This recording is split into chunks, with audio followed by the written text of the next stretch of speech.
Hello everyone, my name is Auden. Now we are at Volferda's factory.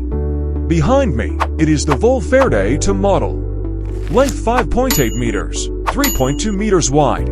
Now let's look at this house. It's a place in our living room. You can put a 2-meter small bed here.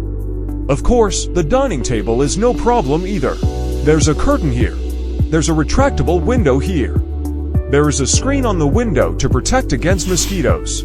There is an air conditioner installed above. 5 HP Toshiba brand air conditioner. In this area, there are a lot of cabinets.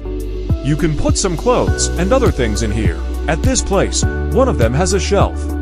You can put some clothes drying racks or clothes that are difficult to fold.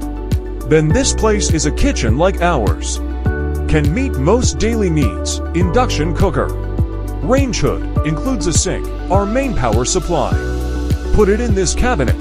And then below this, there is a 240 volts inverter, specially supplied to Australia. In the future, it's our bathroom. The decoration is quite high-end. If you come in, here is a wash basin. The upper part is a water heater.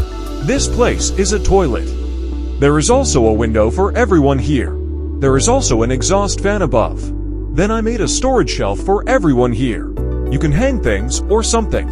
Behind this, our door can be retracted and pulled. Behind the door is the bathroom. This is a 3-in-1 shower head. Both hot and cold water are available. We have a non-slip floor underneath. This way you can avoid slipping as much as possible when taking a bath inside. And this water flows directly into the surrounding water tanks, slide directly into the sewer. The above is the introduction of Volferda A2. If interested, please contact me. Volferda, a synonym of smart houses.